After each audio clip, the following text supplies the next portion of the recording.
ثم كلي من كل الثمرات فاسلكي سبل ربك ذللا يخرج من بطونها شراب مختلف ألوانه فيه شفاء للناس إن في ذلك لآية لقوم يتفكرون آمنت بالله صدق الله مولانا العظيم وبلغنا رسوله النبي الأمين الكريم الرؤوف الرحيم ونحن على ذلك لمن الشاهدين والشاكرين والحمد لله رب العالمين.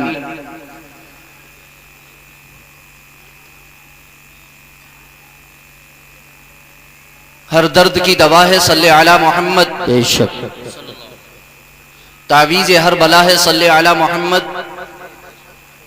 درود پاک پڑھیں اللہم صلی وسلم علی سیدنا و مولانا محمد معدن الجود والکرم و آلہ و صحبہ وبارک وسلم. صلاۃ و سلام علیک یا رسول اللہ صلی اللہ صلاۃ و سلام علیک یا حبیب اللہ یا کریم اللہ وعلی آلک و اصحابک یا شفیعنا عند اللہ.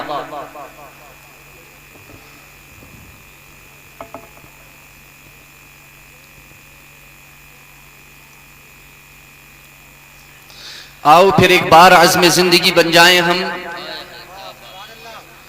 آؤ پھر ایک بار عزم زندگی بن جائیں ہم، پرچم علم و ہنر ہر موڑ پہ لہرائیں ہم. بے شک نکھت اخلاص بن کر پھیل جائیں دہر میں اخلاص کی خوشبو، نکھت اخلاص بن کر پھیل جائیں دہر میں، پھر سلیقہ زندگی کا دہر کو سکھلائیں ہم.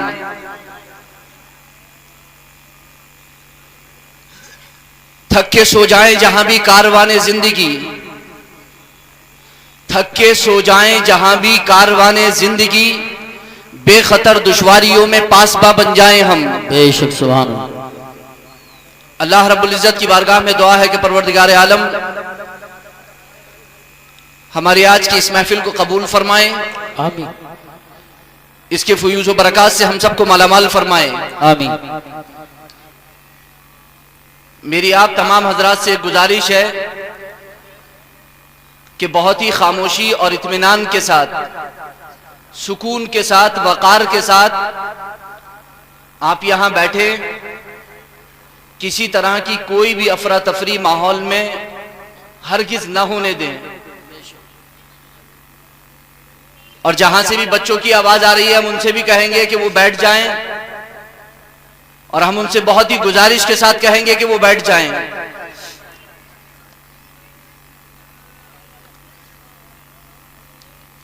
اور ایک گزارش بس یہ ہے کہ جو کچھ گفتگو ہوگی اسے آپ اطمینان کے ساتھ، تسلی اور سکون کے ساتھ سنیں انشاءاللہ العزیز.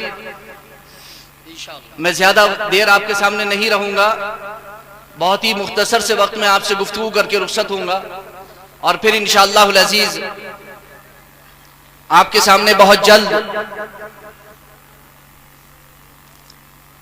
قاضی القضات فی الہند حضور تاج الشریعہ مفتی محمد اختر رضا خان علیہ الرحمت والرضوان کے تلمیذ و خلیفہ ارشد اور حضور تاج الشریعہ کے سفر و حضر کے جلوت و خلوت کے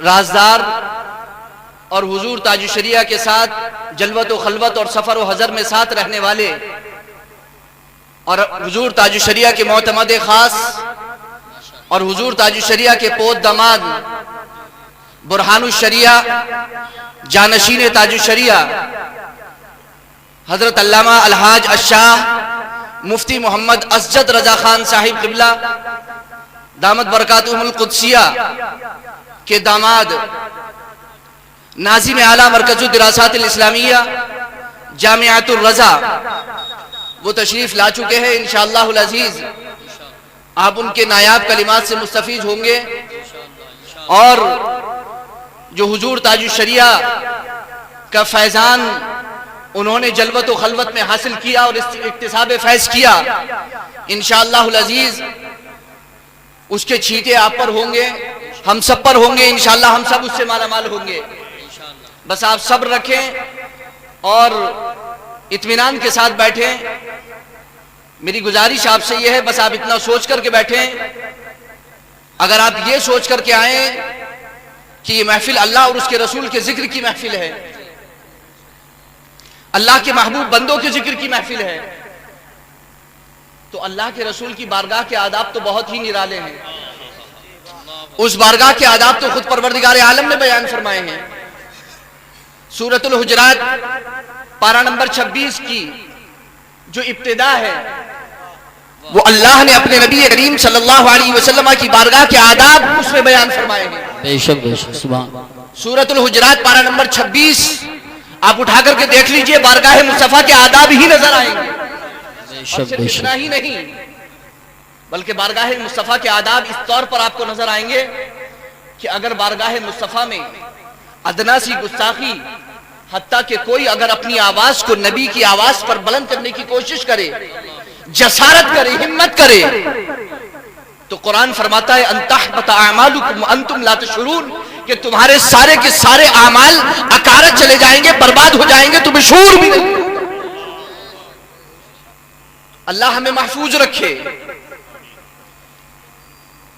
سیدنا امام مالک رضی اللہ تعالیٰ عنہ جو دوسرے امام ہیں, مدینے کے امام, وہ خلیفہ ابو جعفر منصور کے ساتھ مسجد نبوی میں حاضر تھے. مسجد نبوی میں جب داخل ہوئے تو خلیفہ نے اپنی آواز کو بلند کیا, کچھ جرا اور بحث کرنی چاہیے. سیدنا امام مالک رضی اللہ تعالیٰ عنہ نے ارشاد فرمایا, ہے خلیفہ اپنی آواز کو پست رکھو, بارگاہ مصطفیٰ میں تم حاضر ہو. کیا تم نے خدا کا فرمان نہیں پڑھا قرآن میں, لا ترفعوا اصواتکم فوق صوت النبی, اے ایمان والو تم اپنی آوازوں کو نبی کی آواز پر بلند نہ کرو. خلیفہ پر لرزہ طاری ہو گیا. ہمت چاہیے, خدا کی قسم اگر بادشاہ وقت سے اور حاکم وقت سے اگر کوئی آنکھوں میں آنکھیں ڈال کے بات کر سکتا ہے تو وہ صرف حق ہے, تو ایک عالم ربانی کو, ایک عالم دین, بے شک بے شک سبحان اللہ, اسی کو حق ہے. اور اللہ نے اسی کو یہ طاقت عطا کی ہے کہ وہ جب چاہے جس وقت چاہے ایک حاکم وقت سے آنکھ میں آنکھ ڈال کے بات کر سکتا ہے. بے شک بے شک بے شک. اور یہ سنت ہر دور میں ادا کی گئی ہے. ہندوستان میں بھی آپ دیکھیں گے تو یہ دور چلا آیا ہے. بے شک بے شک. اگر اس کی ایک کڑی مجددیت سے آپ دیکھیں گے تو مجدد الفسانی رحمت اللہ تعالیٰ علیہ سے نظر آئے گی. بے شک بے شک. اور دوسری کڑی لاسٹ میں دیکھیں گے تو مجدد ملت, دین و ملت امام احمد رضا خان فاضل بریلوی کو نظر آئے گی. بے شک واہ اور واہ. وہی آج بھی جاری ہے, کبھی گھبرائے نہیں ہے, کبھی گھبرائے نہیں ہے. اسی لیے ہمیشہ آپ سے کہا جاتا ہے کہ علماء کے دامن کو مضبوطی سے تھامو. بے شک. علماء کے دامنوں کو مضبوطی سے تھامو, انشاءاللہ العزیز صحیح راہ ملے گی. بے شک بے شک. اور کبھی باطل سے دبنے والے نہیں ہیں, بے شک بے شک. باطل کے آگے کبھی جھکنے والے نہیں ہیں. ہماری تاریخ پڑھ کر کے دیکھو, ہماری تاریخ بتاتی ہے کہ ہم کون ہیں. اپنی تاریخ کو جو قوم بھلا دیتی ہے, بے شک. صفحہ دہر سے وہ خود کو مٹا دیتی ہے. واہ واہ واہ, کیا اپنی بات. تاریخ کا مطالعہ کرو, حق اپنی ہے. تاریخ کو ریپیٹ کرو, پڑھ کے دیکھو. جتنا تاریخ کا مطالعہ کرو گے خدا کی قسم سینے اتنے ہی مضبوط ہوں گے. بے شک بے شک. تمہیں کسی ہتھیار کی ضرورت نہیں ہے, تمہارا ہتھیار تاریخ ہے. بے شک. اس تاریخ کو کبھی مت بھولانا. اے اسیر غم مسلمان, پلٹ جا جانب مرکز, پلٹ جا. دنیا ہے کہ آگے بڑھ رہی ہے, تو 1400 قدم پیچھے. اے ہے نعرے تکبیر, نعرے رسالت, نعرے غوثیت, مسلک اعلی حضرت, فیضان اعلی حضرت, علماء اہل سنت. پیچھے ہٹنے کی کوشش کرو, 1400 قدم پیچھے ہٹنے. بہت خوب بہت خوب. اور 1400 قدم پیچھے ہٹنے کے بعد پھر دیکھو کہ دنیا میں کتنے آگے بڑھتے ہو. خدا کی قسم جو 1400 قدم پیچھے بڑھے ہیں, ہٹے ہیں, وہ کبھی پیچھے نہیں ہٹ پائے ہیں, ہمیشہ آگے بڑھے ہیں. اور ایک شیر کی عادت ہوتی ہے, وہ آگے بڑھنے کے لیے 2 قدم ہمیشہ پیچھے ہٹتا ہے. بے شک واہ. 2 قدم پیچھے ہٹو پھر آگے بڑھو. واہ واہ واہ واہ, بہت خوب بہت. پیچھے ہٹو, سنت رسول کو اپناؤ, سیرت مصطفیٰ کو اپناؤ, اس کے بعد آگے بڑھو, پھر دیکھو کون. کوئی روکنے والا نہیں ہے. سیدنا امام مالک رضی اللہ تعالیٰ عنہ نے خلیفہ وقت کے ہاتھ میں آگ ڈال کر کے کہا کہ آواز کو پست رکھو, بارگاہ مصطفیٰ میں کھڑے ہو. لرزہ طاری ہوا خلیفہ منصور ابو جعفر پر, اور اس نے گھبرا کر کے کہا, اے امام یہ بتائیے ذرا اب کہ جس کی بارگاہ کے آداب یہ ہیں, تو ذرا اب یہ بتائیے کہ میں دعا کس طرف منہ کر کے کروں, خانہ کعبہ کی طرف یا روضہ رسول کی طرف. ہائے ہائے ہائے اللہ سیدنا امام مالک رضی اللہ تعالی عنہ نے ارشاد فرمایا وَلِمَ تَصْرِفُ وَجْهَكَ عَنْ وَهُوَ وَسِيلَتُكَ وَوَسِيلَةُ أَبِيكَ آدَمَ. سبحان اللہ. اور کیوں تو ان سے اپنا چہرہ پھیرے گا؟ وہ تو تیرے اور تیرے باپ حضرت آدم کے بھی وسیلہ ہے. بے شک بے شک. سیدنا امام مالک رضی اللہ تعالی عنہ نے یہ پیغام سنایا. یہاں سے ہمیں پتہ چلتا ہے کہ بارگاہ مصطفیٰ کے آداب جو کل تھے وہ آج ہیں اور قیامت تک وہی رہیں گے. بے شک بے شک. اور یہ بارگاہ مصطفیٰ کوئی بادشاہ کا کوئی دربار نہیں ہے کہ جس کے زندہ رہنے تک اس کی بارگاہ کے اور اس کے دربار کے آداب باقی رہیں. یہ بارگاہ مصطفیٰ ہے، خدا کی قسم قیامت میں بھی وہی آداب نظر آئیں گے. بے شک بے شک بے شک. حق ہے. میدان محشر میں بھی دیکھو گے کہ وہی آداب ہوں گے. محمد سر وحدت ہے، کوئی رمز ان کی کیا جانے. محمد سر وحدت ہے، کوئی رمز ان کی کیا جانے.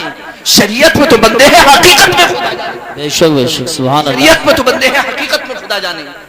اس لیے میری آپ سے گزارش ہے کہ بارگاہ مصطفیٰ کے آداب کبھی اپنے ہاتھوں سے جانے نہ دینا، ورنہ خدا کا فرمان رکھنا قرآن میں ان تحبط اعمالکم وانتم لا تشعرون.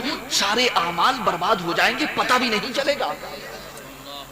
اور پھر ایک لمحے کو ذرا یہ تو سوچو، اے کاش ہم مدینے میں ہوتے، مسجد نبوی میں ہوتے، اللہ کے رسول تشریف فرما ہوتے. خدا کی قسم کیا اس وقت ہلنے کی، ذرا سی جنبش کرنے کی آپ کوشش کرتے، ہمت کرتے، جسارت کرتے. مصطفیٰ کا ذکر ہو رہا ہے تو ہل کیوں رہے ہو، بھاگ کیوں رہے ہو، ایک طرف تھم کر کے بیٹھو.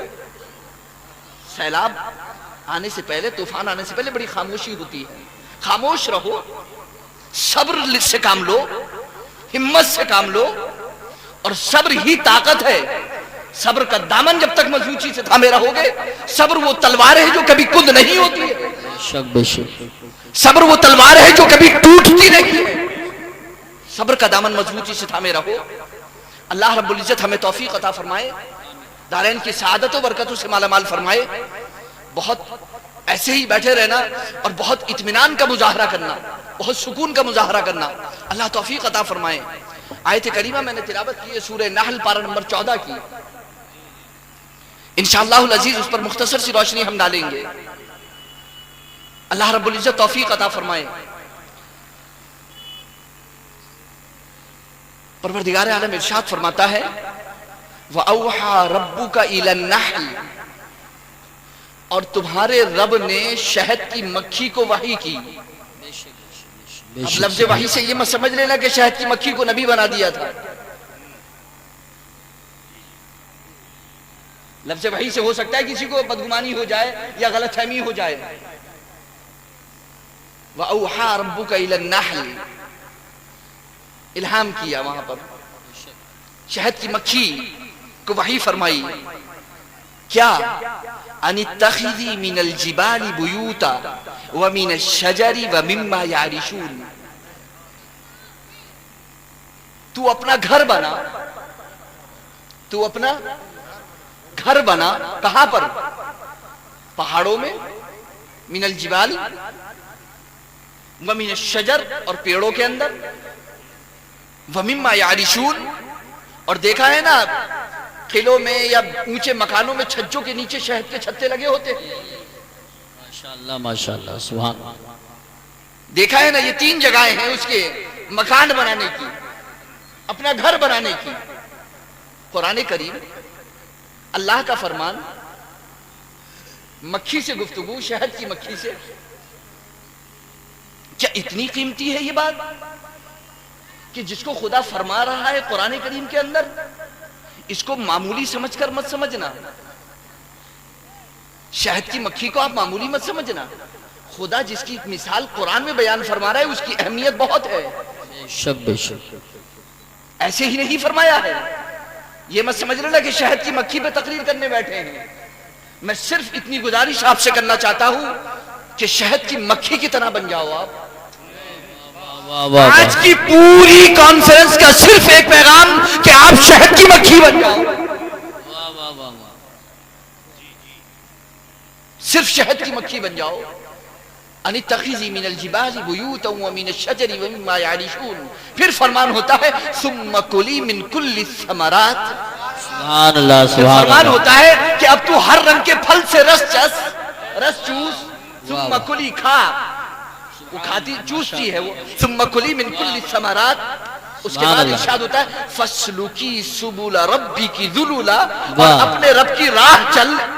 سبحان اللہ سبحان اللہ. اس کے بعد ارشاد ہوتا ہے یہ جب کام کر لیتی ہے نا شہد کی مکھی، جب وہ اپنا گھر بنا لیتی ہے تینوں جگہوں میں سے کسی جگہ پر، اس کے بعد جب وہ مختلف پھولوں پر پہنچتی ہے وہاں سے رس چوستی ہے، اس کے بعد وہ اپنے رب کی راہ چلتی ہے، تو جانتے ہو کیا ہوتا ہے؟ رب کی راہ چلنے پر کیا ہوتا ہے؟ یخرج من بطونها شراب، اس کے بطن سے ایک شراب نکلتی ہے، مختلف الوان، اس کے رنگ بڑے مختلف ہوتے ہیں. آپ نے شہد دیکھا ہوگا، کبھی کالا ہوتا ہے، کبھی سفید ہوتا ہے، کبھی پیلا ہوتا ہے، کبھی کتھئی ہوتا ہے، کبھی لال لال بھی ہوتا ہے. فیہ شفاء للناس، اس میں لوگوں کے لیے شفا ہے. سبحان اللہ. اور یہ جو قصہ ہے ان فی ذلک لآیۃ لقوم یتفکرون، غور و فکر کرنے والوں کے لیے اس قصے میں نشانیاں ہیں. عقل والوں کے لیے اس قصے میں بہت کچھ ہے، فکر سے کام لینے والوں کے لیے اس قصے میں بہت کچھ ہے. اور خدا کی قسم اپنے نصیبے پر فخر تو کرو، وہ فکر والے عقل والے تم ہی تو ہو. واہ واہ واہ واہ واہ واہ. جنہوں نے اس کو قبول نہیں کیا وہ فکر والے تھے ہی کیا؟ بے شک بے شک بے شک. ترقی وہ کتنی بھی کر لے، بے شک وہ آج تک ایک شہد کی مکھی کا راز نہیں سمجھ سکے، بے شک تو وہ خدا کا راز کیا سمجھیں گے؟ بے شک. نعرے تکبیر، نعرے رسالت، نعرے غوثیت، مسلک اعلی حضرت، فیضان اعلی حضرت، خلیفہ حضور تاج الشریعہ، علماء اہل سنت. ان فی ذلک لآیۃ لقوم یتفکرون، غور و فکر کرنے والی جو قوم ہے، غور و فکر کرنے والی قوم ہمیشہ سے مسلمان قوم رہی ہے. دنیا میں ترقی کرنے والی قوم ہمیشہ سے مسلمان قوم رہی ہے. یہ الگ بات ہے کہ اب ہم نے غور و فکر کرنا چھوڑ دیا ہے تو ترقیاں بھی ہماری راہ چھوڑ دی ہیں. ہمیں کرنی ہے شہنشاہ بطحا کی رضا جوئی، ہمیں کرنی ہے شہنشاہ بطحا کی رضا جوئی. وہ اپنے ہو گئے تو رحمت پروردگار اپنی، وہ اپنے ہو گئے تو رحمت پروردگار اپنی. ہمیں تو صرف شہنشاہ بطحا کی رضا جوئی کرنی ہے.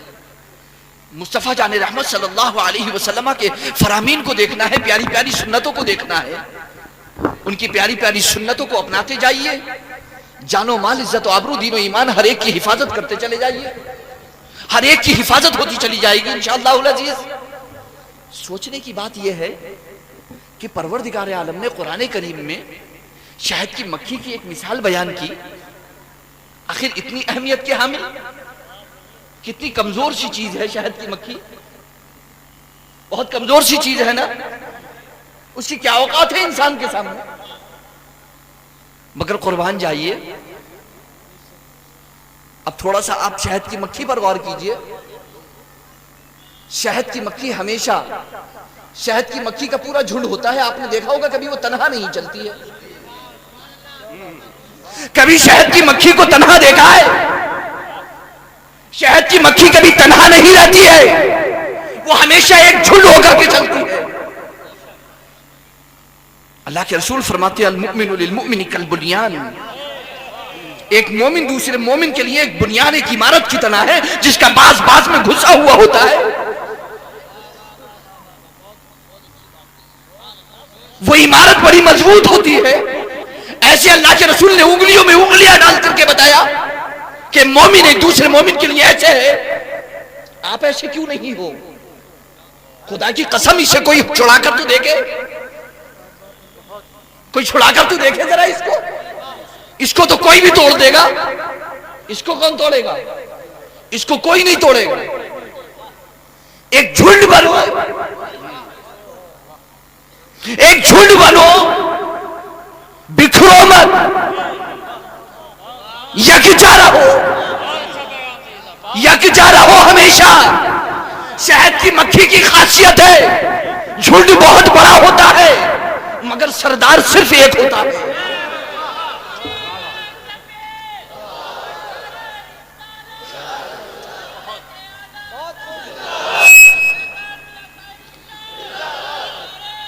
امیر بناؤ، ایک سردار بناؤ. مختلف امیر ہوں گے، مختلف ساتھ جو ہے وہ سرپرست ہوں گے تو بٹوارا ہوگا. امیر صرف ایک بناؤ. جماعت کا امیر صرف ایک ہو سکتا ہے. خدا کی قسم امیر المومنین سیدنا عمر فاروق اعظم رضی اللہ تعالیٰ عنہ کے اس فرمان کو یاد کرو جب اپنی عمارت کے زمانے میں مدینہ منورہ کے اندر امیر المومنین عمر فاروق اعظم رضی اللہ تعالیٰ عنہ نے دیکھا کہ کچھ مہاجر صحابہ، مکہ مکرمہ کے صحابہ جگہ جگہ بیٹھے ہوئے ہیں، کچھ مدینے کے صحابہ جگہ جگہ بیٹھے ہوئے ہیں، ایک اپنے قبیلے کے ساتھ، ایک اپنی قوم کے ساتھ، ایک اپنے قبیلے کے ساتھ. امیر المومنین عمر فاروق اعظم رضی اللہ تعالیٰ عنہ کا خدا کی قسم وہ فرمان یاد کرو. کیا فرمایا تھا امیر المومنین عمر فاروق اعظم رضی اللہ تعالیٰ عنہ نے؟ ارشاد فرمایا یہ زمانہ اسلام ہے، زمانہ جاہلیت میں اگر اسی طریقے سے ٹولیاں بنتی رہی اور لوگ اپنی اپنی ٹولی کے ساتھ بیٹھتے رہے تو بٹوارا ہو جائے گا. اور یہ زمانہ جاہلیت کی رسم و رواج ہے. اگر سب اپنے اپنے ٹولے لے کر کے بیٹھے ہیں تو بٹوارا ہوگا، اس کے سوا کچھ نہیں ہوگا. امیر صرف ایک ہے. خلفائے راشدین وہ زمانہ دیکھو، امیر صرف خدا کی قسم پوری دنیا میں ایک رہا. اسی لیے مسلمان مضبوط رہا ہے، عمارت بٹی ہے تو ہی پت ہوئے ہیں ہم، تو ہی ہم بچے ہوئے ہیں. اس کو ختم کرنا ہوگا. اگر اسے ختم نہیں کیا تو کچھ نہیں ہوگا. اب جسے چننا ہے چن لو، جسے اللہ نے عمارت عطا کی ہے اسے امیر بنا لو، یا جسے تم چاہتے ہو اسے بنا لو. والذین اوتوا العلم درجات، ایک قانون دیا ہے اللہ نے. والذین اوتوا العلم درجات، درجات صرف علم والوں کے بلند ہیں. ان اکرمکم عند اللہ اتقاکم، سب سے مکرم، معزز، محترم متقی اور اللہ کے نزدیک وہی ہے. بس اسے چنو. پوچھو گے کہ کون ہے؟ بہت علماء ہے دنیا کے اندر، بہت علماء ہے دنیا کے اندر. تمہارا امام مرا نہیں ہے، آج بھی زندہ ہے. وہ ایسا امام نہیں تھا جو دنیا سے چلا جائے، رخصت ہو جائے اور وہ چلا ہی جائے. وہ آج بھی زندہ ہے اور کل بھی زندہ رہے گا. امام احمد رضا خدا کی قسم جب تک ہندوستان رہے گا زندہ رہے گا.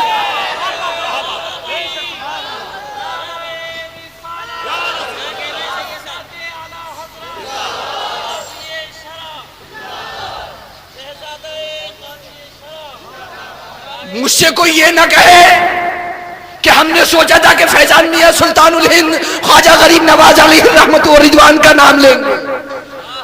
یقیناً اعلیٰ حضرت اس دربار کی خاک پاک کو آنکھوں کا سرما بناتے. ہماری کیا اوقات ہے؟ ہماری کیا اوقات ہے؟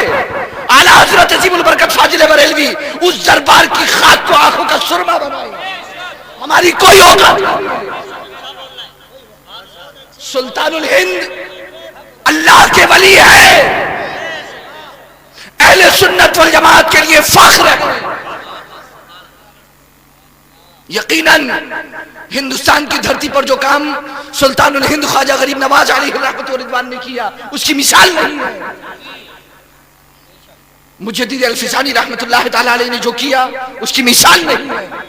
ہر ایک اپنے دور میں مثال ہے اور امام احمد رضا ہر دور کے لیے بے مثال ہے.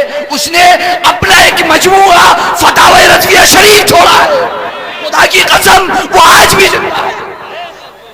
اور یہ میں نہیں کہتا، میں تو صرف آپ سے اتنا کہتا ہوں، قسم کھا کر بتا دو غیر منقسم ہندوستان میں پورے میں، ہندوستان، پاکستان، بنگلہ دیش، سری لنکا، کہیں بھی کوئی ایک دارالفتہ دکھا دو جس کا مفتی فتاوی رضویہ کا محتاج نہ ہو،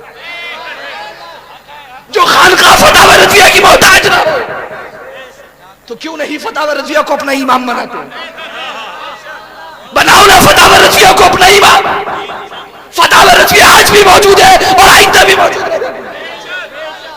فتاوی رضویہ کو اپنا امیر، اپنا امام بناؤ. اور فتح ورزیہ شریف میں جو احکام موجود ہیں ان پر ذرا عمل کر کے دکھاؤ، سب کائی چھٹ جائے گی، سب جنگ دور ہو جائے گا انشاءاللہ العزیز۔ وَأَوْحَىٰ رَبُّكَ إِلَى النَّحْلِ أَنِ اتَّخِذِي مِنَ الْجِبَالِ بُيُوتًا وَمِنَ الشَّجَرِ وَمِمَّا يَعْرِشُونَ۔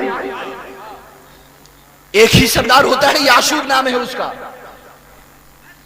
شہد کی مکھیوں کے جھنڈ کا سردار ایک ہی ہوتا ہے، اور اس کا حکم ایسا نافذ العمل ہوتا ہے کہ اگر کوئی بھی جھنڈ سے نکلنے کی کوشش کرے یا اس کے احکام کے خلاف عمل کرنے کی کوشش کرے تو اسے قتل کر دیا جاتا ہے۔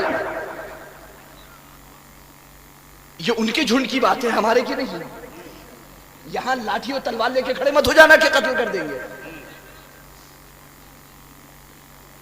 وہ تلوار استعمال کرو جو امام احمد رضا نے استعمال کی، جس کا وار آر سے پار ہے، جس کا وار آر سے پار ہے، اور خدا کی قسم قیامت تک اس کا درد محسوس ہوتا رہے گا۔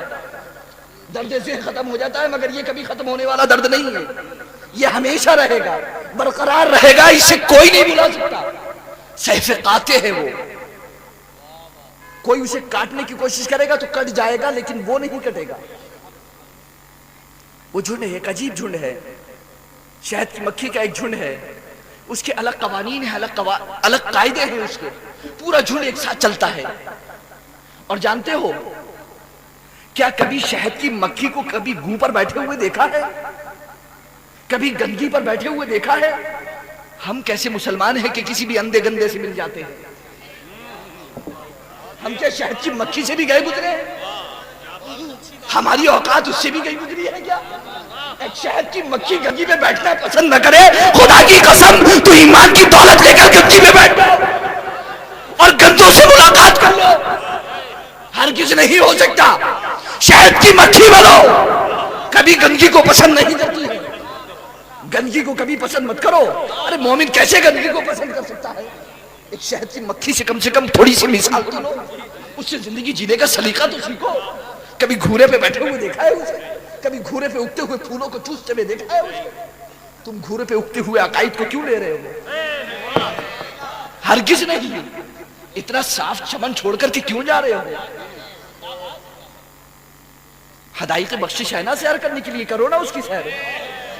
وہ بخشش کے باغ دے تو گیا ہے تمہیں، سیر کرو نا ان باغوں کی، سجاؤ نا اپنے دلوں کو۔ ایک شہد کی مکھی بن جاؤ بس، ایک شہد کی مکھی بن جاؤ بس، ایک ساتھ چلو، جھنڈ بنا کر کے چلو، کبھی غفلت میں مت پڑو۔ اور جانتے ہو آپ شہد کی مکھی اپنے گھر سے کتنی بھی دور نکل جائے شام کو واپس گھر ہی آتی ہے۔ وہ خاصیت ہے اس کی۔ ایسی ویسی مثال مت سمجھ لینا، قرآن نے بیان، اللہ نے بیان کی ہے قرآن میں۔ شام کو واپس آنا ہے گھر پہ اسے، اور یاد رکھنا وہ گھر کا راستہ بھولتی نہیں ہے، واپس آتی ہے۔ اور پھر وہ شہد کی مکھی، اس کا سردار، آپ کیا سمجھتے ہو؟ وہ ایک سردار پورے جھنڈ کو لے کر کے چلتا ہے، مختلف پھولوں پر بیٹھتے ہیں، مختلف پھولوں کا رس نکالتے ہیں، اس کے بعد شہد کی شکل میں تم کو دیتے ہیں۔ دنیا میں صرف اور صرف ایک ہی جانور ایسا ہے جو کھانے کے بعد جو نکالتا ہے وہ گندگی نہیں، شہد ہوتی ہے جسے تم کھاتے ہو۔ ایسی چیز تو لا کر کے دکھاؤ کہیں پر، بنو نا شہد کی مکھی، منہ سے بات نکلے تو پھول جھڑیں۔ اللہ کے رسول نے ارشاد فرمایا اپنے آپ کو جہنم کی آگ سے بچاؤ، وَلَوْ بِشِقِّ تَمْرَةٍ، اگرچہ کھجور کی ایک کھاپ ہی صدقہ کرنا پڑے۔ اے اللہ کے رسول، کسی کے پاس کھجور کی کھاپ کھانے کے لیے نہ ہو تو صدقہ کہاں سے کرے گا؟ اللہ کے رسول ارشاد فرماتے فَبِكَلِمَةٍ طَيِّبَةٍ، وہ اچھی بات ہی کہہ دے وہی صدقہ ہے۔ اے اللہ کے رسول، اے اللہ کے رسول، ایک عالم تو اچھی بات کہہ سکتا ہے، ایک عالم اچھی بات کہے گا، ایک عام آدمی جسے خود اچھی بات پتہ نہیں ہے وہ دوسرے کو کیا اچھی بات بتائے گا؟ اللہ کے رسول وہ کیسے صدقہ کرے؟ اللہ کے رسول ارشاد فرماتے ہیں وہ کسی کو اپنی زبان سے تکلیف نہ دے، اپنی زبان کو خاموش رکھے، یہی اس کے لیے صدقہ، یہی اس کے لیے صدقہ ہے۔ اگر کسی سے اچھی بات کہہ نہیں سکتے تو آپ کو کسی کو تکلیف دینے کی بھی کوئی اختیار حاصل نہیں ہے آپ کو۔ جھنڈ بنو۔ وہ جاتے ہیں، واپس آتے ہیں، چھتا لگاتے ہیں، مکان کہاں بناتے ہیں اپنا؟ کہاں بناتے ہیں؟ نہیں تیرا نشیمن قصر سلطانی کے گنبد پر، نہیں تیرا نشیمن قصر سلطانی کے گنبد پر، تو شاہین ہے بسیرا کر پہاڑوں کی چٹانوں پر۔ بسیرا کہیں اونچی جگہ پر کرو جہاں ہاتھ نہ پہنچ سکے تمہارے گریبان تک۔ اخلاق کو بلند کرو تاکہ کوئی تمہارا گریبان نہ تھام سکے، سیرت کو بلند کرو تاکہ منہ پہ کوئی تمہیں تھوک نہ سکے، تاکہ کوئی یہ نہ کہہ سکے مسلمان ہے اور ایسا کرتا ہے۔ اخلاق کو بلند کرو، تمہارا گھر اخلاق ہے۔ پہاڑوں کی چوٹیوں پہ گھر بنانے کی ضرورت نہیں ہے، اخلاق کو پہاڑوں سے زیادہ بلند کر لو۔ پہاڑوں پر رہنے والے بھی نیچے جھانک کر کے دیکھیں یہاں بھی کچھ رہتے ہیں، ان کو ضرورت محسوس ہو کہ ان سے جا کر کے اخلاق، یہ نبی کے سچے جانشین اور وفادار ہیں۔ شہد کی مکھی بنو۔ اور کیا سمجھتے ہو؟ ہرگز مت ڈرو، ہرگز مت ڈرو۔ جتنے اس محفل میں بیٹھے ہو نا، یہ اس تعداد کے مقابلے میں 1000 گنا زیادہ ہیں جو اس وقت تھی۔ کتنے تھے؟ ایک ہی تو تھا، ابو بکر صدیق، ایک ہی تو یار یار تھا نا، صرف شروع میں ایک ہی تو تھا، صرف ایک۔ کیا سمجھتے ہو؟ بہت ہو ابھی تو، بہت ہو ابھی۔ قرآن فرماتا ہے وَاذْكُرُوا إِذْ أَنْتُمْ قَلِيلٌ مُسْتَضْعَفُونَ فِي الْأَرْضِ۔ سورہ انفال اٹھا کر کے دیکھو، پارہ نمبر 9 میں جا کر کے دیکھو، رکوع نمبر 3 دیکھو، اس کا جا کر کے پڑھو اور پڑھو وَاذْكُرُوا إِذْ أَنْتُمْ قَلِيلٌ مُسْتَضْعَفُونَ فِي الْأَرْضِ۔ یاد کرو اس وقت کو جب تم تھوڑے سارے تھے، قلیل، بہت تھوڑے سارے تھے، مستضعفون فی الارض، بڑے بہت ہی گرا ہوا سمجھا جاتا تھا، بہت تھوڑے سارے تھے، بڑے کمزور تھے، بڑا ذلیل سمجھتے تھے وہ لوگ۔ تخافون ان یتخطفکم الناس، گھر سے باہر قدم نکالتے ہوئے ڈرتے تھے کہ کوئی اچک نہ لے، کوئی اچک نہ لے، کوئی جان نہ لے، کوئی حملہ نہ کر دے، کوئی مار نہ دے۔ ہر لمحہ ڈر لگا رہتا ہے۔ آج ڈر لگتا ہے کیا ایسا کچھ نہیں؟ ماحول تو تمہارے موافق ہے، ڈرتے کیوں ہو؟ ڈر تو اس وقت کا تھا، وہ نہیں ڈرے۔ تخافون ان یتخطفکم الناس، یاد کرو اس وقت کو۔ قرآن فرماتا ہے یاد کرو اس وقت کو۔ دیکھو کیسی ہمت بنا رہا ہے، کیسی طاقت عطا کر رہا ہے قرآن ہمیں، کیسی ہمت و طاقت عطا کر رہا ہے قرآن ہمیں۔ مستضعفون فی الارض تخافون ان یتخطفکم الناس، قرآن فرماتا ہے پھر کیا ہوا تھا؟ فآواکم، اللہ نے تمہیں اپنی پناہ میں لے لیا تھا، وأیدکم بنصرہ، اور اپنی طرف کی مدد سے تمہاری تائید فرمائی تھی۔ اور صرف اتنا ہی نہیں ہوا تھا، وَرَزَقَكُم مِّنَ الطَّيِّبَاتِ لَعَلَّكُمْ تَشْكُرُونَ، اور تمہیں طیبات کا رزق عطا فرمایا تھا تاکہ تم شکران نعمت کرو، تاکہ تم اللہ کی شکر گزار بندے بنو۔ رزق وہ آج بھی عطا فرما رہا ہے طیبات کا، مگر شکر کرنے والے بہت کم ہیں۔ شکر صرف اتنا نہیں ہے اللہ تیرا شکر مالک میرے تو نے بہت عطا کیا آج مجھے، نہیں، اس نے جو عطا کیا ہے اس کا صحیح استعمال، یہ صحیح شکر ہے۔ صبر کرنا بہت آسان ہے، شکر کرنا سب سے زیادہ مشکل ہے۔ لوگ سمجھتے ہیں صبر کرنا زیادہ مشکل ہے، شکر آسان ہے، نہیں۔ صبر کرنا آسان ہے کیونکہ صبر تو انسان مجبوری میں بھی کرتا ہے۔ ایک جانور کا بچہ مر جائے وہ بھی صبر کر لیتا ہے، اگر ہم بھی ویسا ہی صبر کریں تو اس میں اور ہم میں فرق کیا ہے؟ پھر اس کا بچہ مرا اس نے بھی صبر کر لیا، ہمارا بچہ مرا ہم نے بھی صبر کر لیا، فرق کیا ہوا؟ نہیں، الصبر عند الصدمۃ الاولى، صبر تو پہلے مرحلے کا صبر ہے۔ بچے کا انتقال ہوا، بآواز بلند کہنا ہے للہ ما آتا ولہ ما اخذ، اللہ ہی کے لیے ہے جو اس نے عطا کیا، اللہ ہی کے لیے ہے جو اس نے لیا۔ انا للہ و انا الیہ راجعون۔ الذین اذا اصابتهم مصیبہ، کہ جب کوئی مصیبت پہنچتی ہے نا تو قالو کہتے ہیں بے شک ہم اللہ ہی کے لیے اور اللہ ہی کی طرف ہمیں پلٹ کر کے جانا ہے۔ کیا سمجھتے ہو؟ یہ مت سمجھو کہ ابھی کوئی امتحان، کوئی آزمائش ہو گئی ہے۔ قرآن فرماتا ہے وَلَقَدْ فَتَنَّ الَّذِينَ مِن قَبْلِهِمْ، اور ہم نے پہلے والوں کو بھی آزمایا ہے۔ کیوں آزماتے کیوں ہیں؟ فَلَيَعْلَمَنَّ اللَّهُ الَّذِينَ صَدَقُوا وَلَيَعْلَمَنَّ الْكَاذِبِينَ، تاکہ اللہ ظاہر کر دے کہ کون سچا ہے کون جھوٹا ہے۔ ام حسبتم ان تدخلوا الجنۃ، کیا تم یہ سمجھتے ہو کہ جنت میں داخل ہو جاؤ گے؟ ایسے مت سمجھ رہے کہ آسانی سے داخل ہو جاؤ، لا الہ الا اللہ کہہ دیا جنت میں داخل ہو جائیں گے، بہت آسانی سے کہہ دیا جاتا ہے، بہت آزمائش اور امتحان کے دور سے گزرنا ہے۔ یاد کرو اس وقت کو کہ جب اللہ کے رسول سرور کونین صلی اللہ علیہ وسلم نے اعلان نبوت فرمایا، کیا حال ہوا تھا اس وقت مکہ مکرمہ میں؟ شیاب ابی طالب کو دیکھا، یاد ہے اس وقت کیا ہوا تھا؟ شیاب ابی طالب کا واقعہ یاد ہے آپ کو؟ شیاب ابی طالب کے محشور کو نہیں جانتے ہو؟ جب اس گھاٹی اس وادی کے اندر محشور کیا گیا تھا اللہ کے رسول سرور کونین صلی اللہ علیہ وسلم کو، چند مسلمان تھے، گنتی کے مسلمان تھے، کتنے سے مسلمان تھے؟ مٹھی بھر مسلمان تھے، اور اس کے اندر اللہ کے رسول سرور کونین صلی اللہ علیہ وسلم نے جا کر کے اپنے جانثاروں کو لے کر کے کہ یہ ایک محفوظ جگہ ہے، اور وہاں پر اللہ کے رسول لے گئے تھے اپنے صحابہ کو۔ تو ان لوگوں نے کیا پلان بنایا تھا کہ انہوں نے تو اپنی اچھائی کے لیے کیا ہے، ہم اسی کو ان کے لیے جو ہے وہ گڑھا بنا دیں گے۔ مکمل طور پر بائیکاٹ کر دیا گیا تھا مکہ مکرمہ کے اندر۔ اللہ کے رسول سرور کونین صلی اللہ علیہ وسلم اپنے جانثاروں کے ساتھ اس وادی کے اندر وہاں پر موجود 3 سال تک اللہ کے رسول سرور کونین صلی اللہ علیہ وسلم اپنے صحابہ کے ساتھ اس کے اندر رہے۔ کتنے سال؟ 3 سال، 3 دن نہیں، 3 دن اگر ہمیں کھانا نہیں ملے تو مر جائیں گے، اور ہو سکتا ہے ایمان سے بھی پھر جائیں، ہو سکتا ہے کلمہ کفر بھی بک دیں، مگر قربان جائیے ان جانثاروں پر جو اللہ کے رسول سرور کونین صلی اللہ علیہ وسلم کے ساتھ تھے۔ مکمل طور پر بائیکاٹ کر دیا گیا تھا، کوئی ان سے لین دین نہیں کرے گا، کوئی خرید و فروخت نہیں کرے گا، کوئی کھانا پینا اٹھنا بیٹھنا حتیٰ کہ کوئی بات چیت کوئی ان کی طرف دیکھے گا نہیں، مکمل طور پر بائیکاٹ کر دیا گیا تھا۔ اللہ کے رسول سرور کونین صلی اللہ علیہ وسلم وہاں پر تشریف فرما، حضرت امیر حمزہ رضی اللہ تعالیٰ عنہ جو سرکار کے چچا ہیں،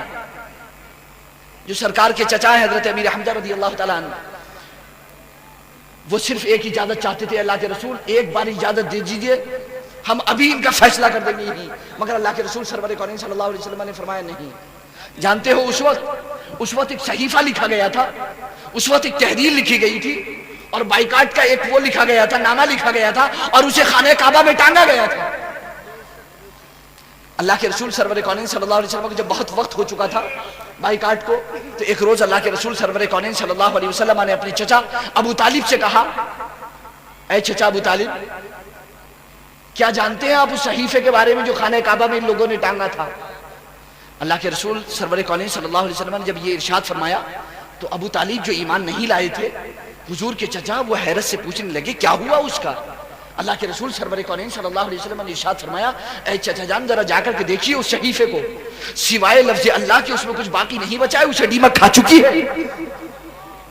3 سال ہو چکے تھے اس صحیفے کو لٹکائے ہوئے خانہ کعبہ کے اندر، وہ کھول کے کسی نے دیکھا نہیں تھا، کسی نے اس کو ٹچ نہیں کیا تھا۔ ابو طالب کے کان کھڑے ہو گئے کہ 3 سال پہلے جو صحیفہ اندر لٹکایا گیا تھا، میرا بھتیجا محمد اس کے بارے میں خبر دے رہا ہے کہ اس کو دیمک کھا چکی ہے، اور سوائے لفظ اللہ کے اس میں کچھ بچا نہیں ہے۔ ابو طالب کہتے ہیں بھتیجے اگر یہ بات سچی ہے جو تم کہہ رہے ہو، اگر یہ بات ایسی ہی ہوئی اور یہ بات سچی ہوئی، تو میں تم سے کہتا ہوں کہ کوئی مکے کے مائی کے لال کے اندر ہمت نہیں ہے کہ میرے بھتیجے محمد پر کوئی ہاتھ ڈال دے جب تک میں زندہ ہوں۔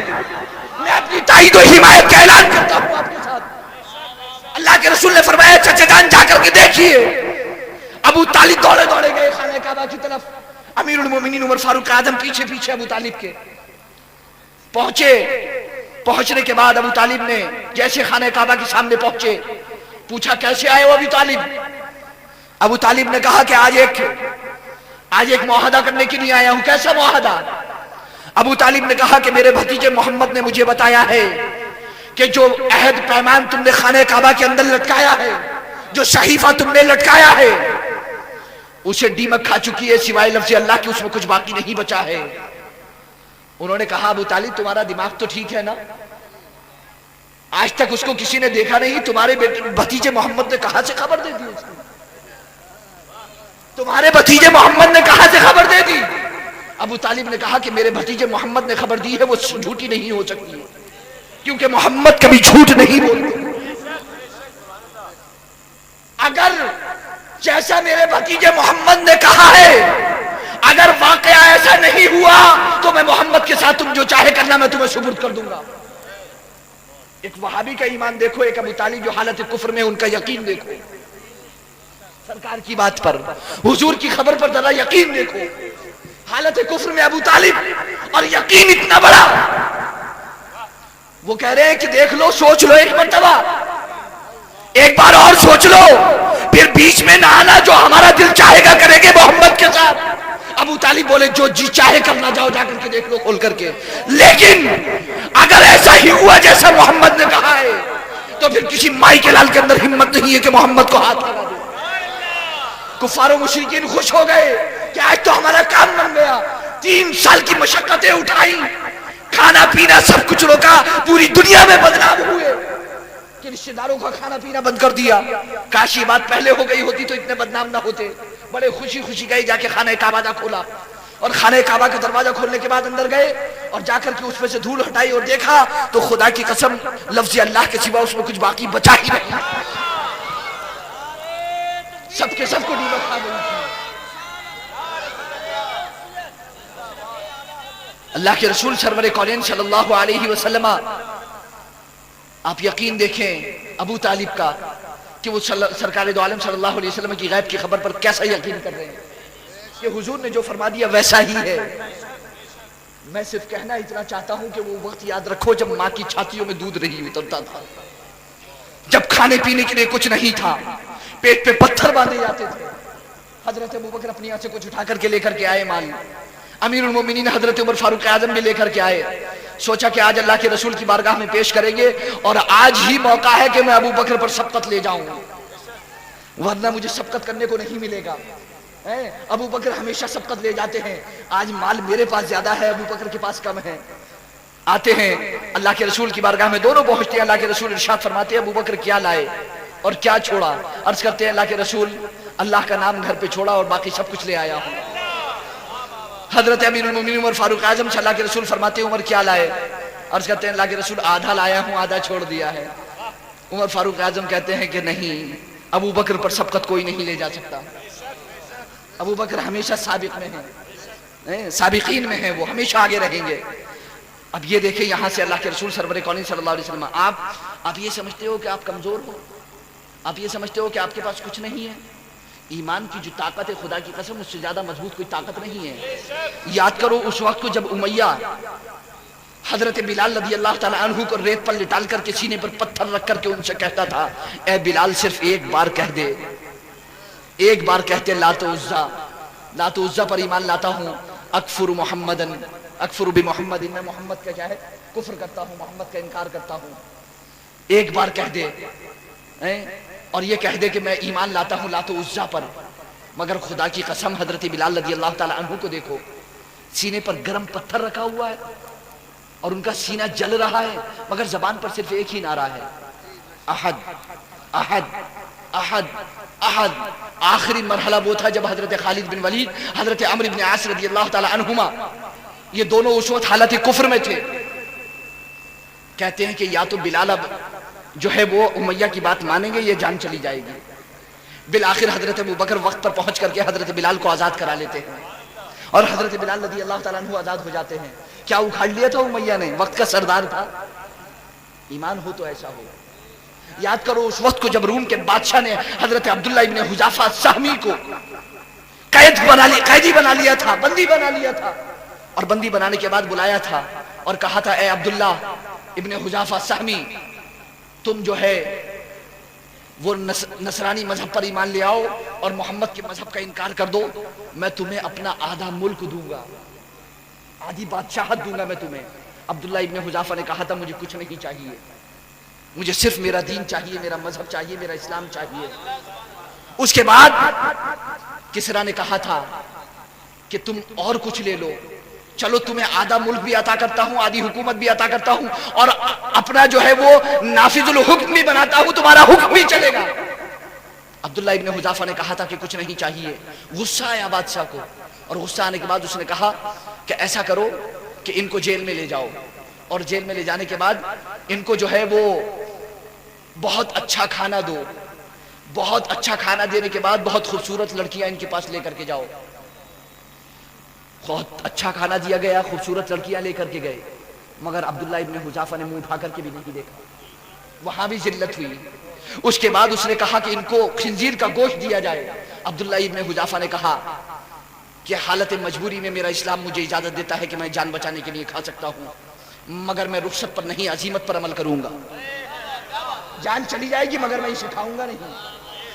اس کے بعد اس نے کہا کہ یہ تو بہت ہی پہاڑ کی طرح مضبوط ہے, اس کو لے کر کے آؤ. میدان میں بلا لیا گیا اور پھر بادشاہ نے حکم کیا کہ 2 مسلمانوں کو اور لے کر کے آؤ. 2 مسلمانوں کو اور لے کر کے آئے. ایک بڑی کڑھائی کے اندر تیل کو کھولایا گیا اور تیل کو کھولانے کے بعد اس تیل میں ایک مسلمان کو کہا کہ ایک مسلمان کو عبداللہ ابن حذافہ کی آنکھوں کے سامنے ڈال کر کے جلا دیا جائے. عبداللہ ابن حذافہ کی آنکھوں کے سامنے کھولتی ہوئی تیل کی کڑھائی کے اندر جب اس مسلمان کو ڈالا گیا تو آدھے منٹ کے اندر اندر اس مسلمان کی ہڈیاں دکھائی دے رہی تھی, اس کے سوا کچھ نہیں تھا. عبداللہ ابن حذافہ کی آنکھ سے آنسو جاری ہو گئے اور رونے لگے, بہت زیادہ رونے لگے, تڑپ کر آنکھوں سے آنسو جاری ہو گئے. بادشاہ خوش ہو گیا کہ کام بن گیا, عبداللہ جو ہے پگھل گئے.